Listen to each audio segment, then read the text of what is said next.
Your life as a 911 dispatcher who never learns the ending. Level 1. The trainee. You're sitting in a windowless room wearing a headset that feels too tight, watching a wall of monitors that never stop updating. Call volume, hold times, units available, units busy. None of it means anything yet. Marcus has been doing this for 11 years. He's training you because someone has to, and because he's good at the thing that actually matters, staying calm when nothing else is calm. He hands you a binder. 300 pages of protocols. Medical codes, fire codes, pursuit codes, a script for every type of caller. Hysterical, silent, children, people who call and immediately hang up. There's a protocol for that too. You'll memorize maybe 60% of this, Marcus says. The other 40% you'll learn from calls that go wrong. You ask what he means by wrong. He doesn't answer right away.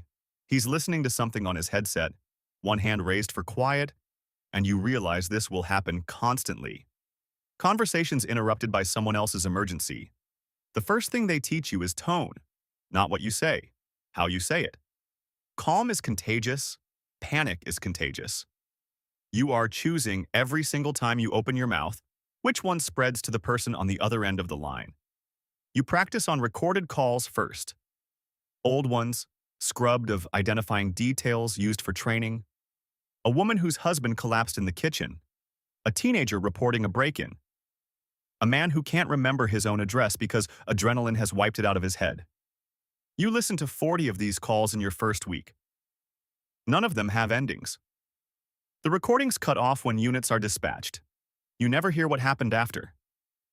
That's the job, Marcus says, like he's said it 1,000 times because he has. You get the worst 3 minutes of someone's life, and then it's gone. Somebody else's job to know how it ends. You don't believe him yet. You think you'll find a way to follow up, to check, to know. You're wrong. The system isn't built for closure. It's built for volume. 600 calls a day in this center alone, and every one of them needs you fully present for exactly as long as you're on the line, and then completely empty so you can be fully present for the next one. Your first solo call comes in week 3. A car accident, minor, nobody trapped. You handle it fine. You hang up feeling like you did something. You did. You'll never know if the person was okay an hour later. You won't think to wonder yet. That comes with time. Level 2. The first real one. 4 months in, you take a call that breaks the binder. A woman, maybe 60, says her husband isn't breathing. You start CPR instructions immediately, the way you've practiced 100 times in training. Compressions. Count out loud. Don't stop until help arrives. She's crying so hard you can barely understand her between compressions. You keep your voice flat and steady, an anchor in the only way you know how to be one. Counting. Encouraging. Counting again. The ambulance arrives. You hear it through the phone, the sound of doors, voices, the call shifting from her to the paramedics as they take over. Then the line goes quiet and then it disconnects, and that's it. That's the entire relationship. 9 minutes of the most intense intimacy 2 strangers can share, and then nothing. You don't know her name. You know it, technically. It's on the call log, but you couldn't pick her out of a crowd. You know the sound of her voice breaking. You'll never know if her husband lived. Marcus finds you in the break room 20 minutes later, staring at vending machine snacks you have no intention of buying. First one that sticks? He asks. You nod. You did everything right, he says. I listened to the call back. Compressions were good. Timing was good. I don't know if he's alive. You're not going to know, Marcus says, not unkindly. That's not a flaw in the system. That's the whole system. You're a doorway. People come through you in the worst moment of their life, and then they keep going, somewhere you can't follow. You ask him how he deals with not knowing. He thinks about it longer than you expect. I used to look things up. Local news, obituaries, anything, early on. You can drive yourself insane that way. Most calls don't make the news. The ones that do, you usually wish you hadn't looked. You ask if he still does it. Sometimes, he admits, less than I used to. That night you go home and you do exactly what he warned you about. You search every detail you can remember from the call, scrubbed of anything that would actually identify the address, just enough to see if anything turns up. Nothing does. Most calls don't make the news. Most calls are just Tuesday for everyone except the two people on the phone. You start understanding the shape of the job now. It's not that you don't care.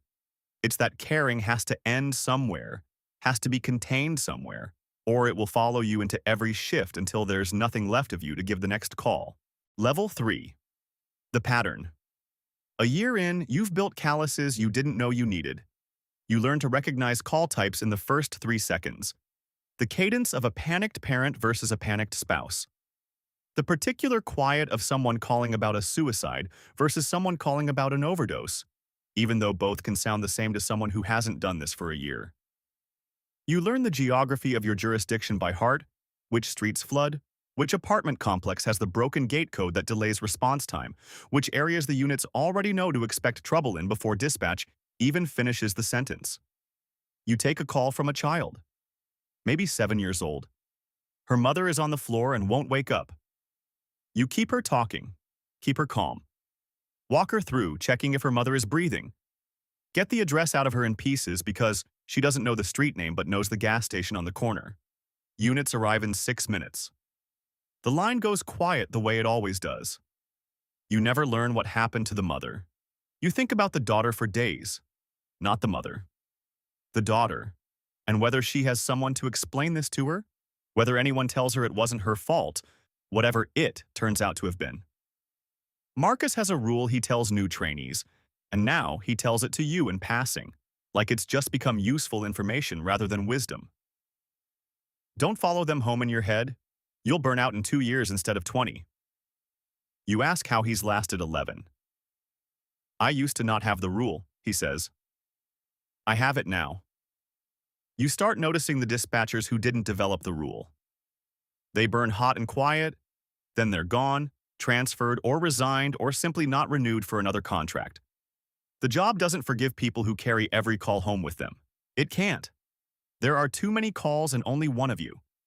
You also start noticing what almost nobody outside the job understands. The closure you're denied isn't a bug. It's the only thing that makes the job survivable at scale. If you got an ending for every call, you'd carry 600 endings a day. The not knowing is the mercy, even though it doesn't feel like mercy. It feels like abandonment, except you're the one who has to leave first. A reporter calls the center one afternoon, doing a story on dispatcher burnout. Marcus gets pulled in for an interview because he's been there longest. You read the article when it comes out. He's quoted once. People think we're the ending of someone's emergency. We're not. We're the very beginning. We just don't get invited to anything after that. You think about that line for a long time. Level 4, the one you can't let go. 3 years in, a call comes through that breaks Marcus's rule for you, even though you've followed it faithfully until now. A teenage boy calls about his younger sister. She's having a severe allergic reaction, throat closing, and there's no EpiPen in the house. You talk him through what you can. Keep her sitting upright, check if she has any antihistamines, stay on the line. His voice cracks in a way that doesn't sound like panic, so much as a kid suddenly understanding that the adults aren't coming fast enough. And he's the only adult available even though he's 13. You stay on that call for 11 minutes, the longest of your career so far. You hear the moment her breathing changes, hear him say her name 3 times in a row, hear the exact pitch of fear that doesn't sound like the others. Paramedics arrive. The line disconnects the way it always does, mid-sentence, mid-everything, because the system was never built to let you say goodbye. You can't stop thinking about it. You break Marcus's rule completely. You look up everything you can. Local news from that week. Nothing. You tell yourself no news is good news the way people do, even though you know that's not actually how it works. Plenty of recoveries never make local news either. You ask Marcus, weeks later, if he has any calls he never let go of. He's quiet for a long moment, and you realize you finally asked him something he doesn't have a rehearsed answer for. 1. He says, 8 years ago, a man called about his wife, cardiac arrest. I walked him through CPR for 12 minutes because the nearest unit got stuck behind a train. He pauses. 12 minutes is a long time to be someone's only hope. You ask what happened. I don't know, he says, and something in his voice tells you this is the actual point of the story, not a deflection. I never knew. I still don't know. I think about him sometimes, not her. Him. What it must have been like to keep going after that call ended, whichever way it ended. You realize for the first time that Marcus isn't just teaching you protocols. He's teaching you how to live inside a permanent gap in your own story. 1,000 stories that start with you and end somewhere you'll never see. Does it get easier, you ask? No, he says. You just get more practiced at carrying it. That's different from easier. Don't confuse the two. Level 5. The weight of volume. 6 years in, the math becomes impossible to ignore. You've taken somewhere around 11,000 calls. If even 1% of those were calls like the boy and his sister, that's over 100 stories you'll never finish, sitting somewhere in the back of your memory like books missing their last chapter. You've also taken calls that you know, with total certainty, ended badly. A man calling about a fire he started accidentally, the panic in his voice turning to something flatter and more terrible as the call went on. A woman whose silence on the line told you more than her words could, the particular quiet of someone who has already decided how the call ends before she finishes dialing. These are the calls that don't let you wonder. You already know. The mercy of not knowing only applies to the calls where the ending is genuinely uncertain. The ones with a known bad outcome don't fade. They just relocate from urgent to permanent. You start mentoring new dispatchers yourself now. You find yourself repeating Marcus's lines almost word for word, surprised at how much of him you absorbed without noticing. Don't follow them home in your head. You're a doorway, not the room they end up in. A trainee asks you the same question you once asked Marcus. How do you deal with not knowing? You give an answer that surprises you with how true it feels coming out of your own mouth. You have to believe the not knowing cuts both ways. For every call that ended badly that you'll never confirm, there's one that ended fine that you'll also never confirm. The silence isn't proof of anything. It's just silence. You get to choose, a little, which direction you lean when you think about it. You don't fully believe this, but saying it out loud to someone newer than you is its own kind of practice, the same way Marcus's rules were never really about having the answer, just about having something to hold on to when the answer wasn't coming. You take a call one afternoon, years removed from your trainee binder, and recognize the voice.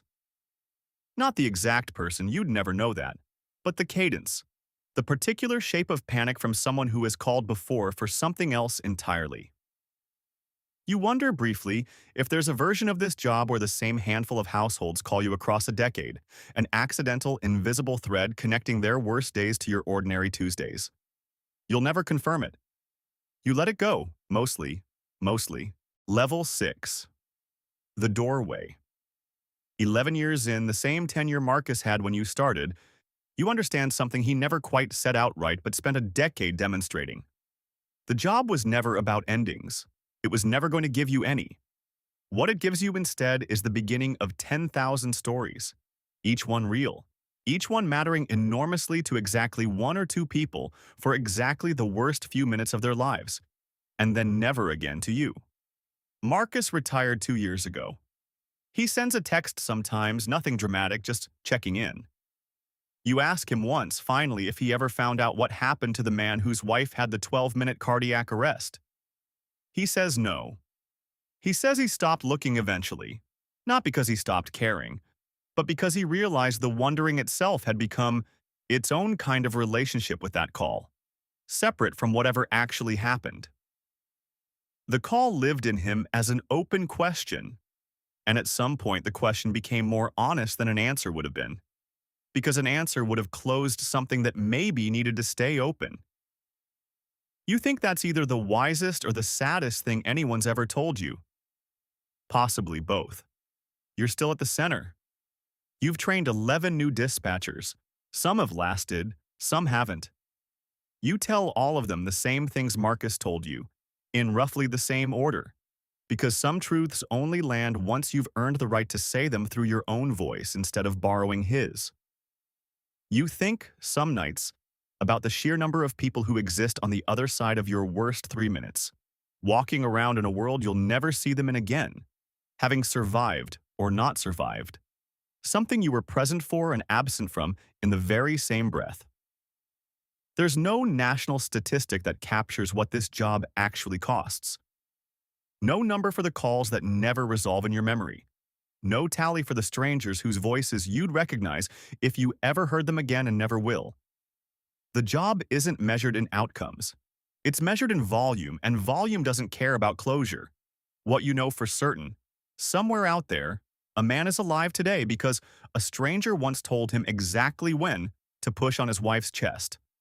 A teenage boy is an adult now, maybe with kids of his own, who has no idea the voice that talked him through his sister's worst day still wonders about her sometimes, completely unprompted, while making coffee on an unrelated Tuesday.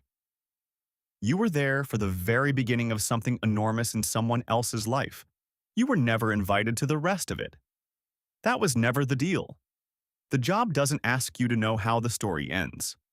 It only asks you to stay calm enough, long enough, that there's a story left to continue at all. Most days, that has to be enough. Most days, it actually is.